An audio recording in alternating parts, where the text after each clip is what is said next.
उन्होंने पत्थर के अंदर बने छेद में दोनों तरफ 2 वेजेस डाले और उनके बीच में एक सेंटर स्पेसर लगा दिया। फिर उन सभी के बीच से एक बोल्ट गुजारा और उसे क्रेन से जोड़ दिया। फिर क्रेन ने पत्थर को ऊपर उठाना शुरू किया। जैसे ही पत्थर का वजन नीचे की तरफ खींचा, सेंटर स्पेसर वेजेस के बीच और ज्यादा कस गया। इससे दोनों साइड वाले टुकड़े छेद के ऊपरी संकरे हिस्से में और जोर से फंस गए। अब क्रेन जितना ज्यादा वजन उठाती गई, वेजेस उतनी ही जोर से बाहर की तरफ दबते गए। इससे उनकी पकड़ और भी मजबूत होती गई। इस तरह पत्थर में बने एक छोटे से छिपे हुए स्लॉट की मदद से कई टन वजनी ठोस पत्थर को आसानी से उठाया जा सकता है। अगर एक गोरिल्ला बच्चों के एक ग्रुप के खिलाफ रस्सी खींचे तो तुम्हें लग सकता है कि वह एक ही झटके में सबको हवा में उड़ा देगा, लेकिन रस्सा कशी असल में इस बात पर होती है कि जमीन पर तुम्हारी पकड़ कितनी है, और अगर रस्सी तुम्हारी पकड़ पर भारी पड़ जाए तो तुम फिसलना शुरू कर दोगे। इसलिए अगर 10 बच्चे बिल्कुल एक ही वक्त पर रस्सी खींच रहे हों तो हर बच्चा गोरिल्ला से ज्यादा वजन जमीन पर डालेगा और उन सब की मिली जुली पकड़ जीतने के लिए काफी मजबूत होगी। लेकिन अगर उनमें से एक भी इंसान आपकी माँ हो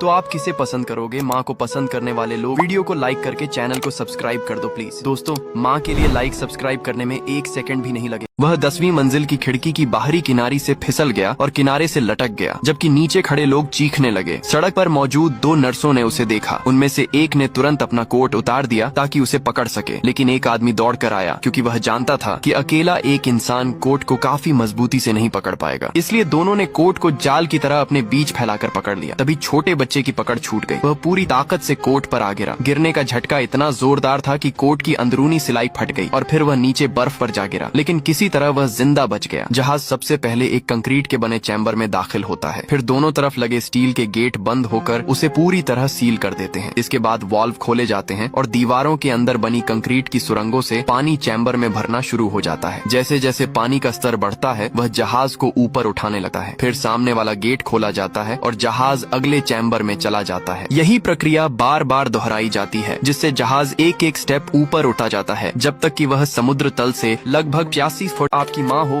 तो आप किसे पसंद करोगे? माँ को पसंद करने वाले लोग वीडियो को लाइक करके चैनल को सब्सक्राइब कर दो प्लीज। दोस्तों, माँ के लिए लाइक सब्सक्राइब करने में 1 सेकंड भी नहीं लगे। नर एनाकोंडा मादा एनाकोंडा के चारों ओर घेरा बनाकर लिपट जाते हैं। मेटिंग के मौसम में मादा एनाकोंडा ऐसी गंध छोड़ती है जो नर को अपनी ओर खींचती है। कई नर एक ही समय में उस तक पहुंच सकते हैं, लेकिन उनमें से सिर्फ एक को ही उसके साथ मेटिंग करने का मौका मिलता है। और जब यह प्रक्रिया पूरी हो जाती है तो मादा एनाकोंडा 7 महीने के गर्भकाल में चली जाती है। इस दौरान वह बहुत कम हिलती डुलती है, इसलिए उसके पास उस नर को खा लेने के अलावा कोई चारा नहीं बचता। माँ अपने रोते हुए बच्चे को धीरे से झूलते हुए कपड़े पर लिटा देती थी। जैसे ही बच्चे को लिटाया जाता, हल्की हल्की झिलमिलाहट से वह तुरंत शांत हो जाता और कपड़े की घुमावदार आकृति उसे गर्भ में होने का एहसास दिलाती, जिससे वह जल्दी सो जाता था। लेकिन जब बच्चा बीच वाले हिस्से में लेटता है तो घुमावदार आकृति रीढ़ की हड्डी को लगातार मोड़ती रहती है, जिससे सांस लेने में दिक्कत होती है और बड़े होने पर बच्चे का शरीर झुक जाता है। उसने राष्ट्रपति पर बंदूक से गोली चलाई, लेकिन निशाना चूक गया और जैसे ही उसने दोबारा गोली चलाने के लिए बंदूक उठाई, एक मरीन वेटरन ने उसका हाथ पकड़ लिया। गोली सड़क पर जा लगी और राष्ट्रपति की जान बच गई। उस मरीन को हीरो कहा गया। राष्ट्रपति ने उसे धन्यवाद का एक पत्र भी लिखा, लेकिन जब पत्रकारों को पता चला कि वह समलैंगिक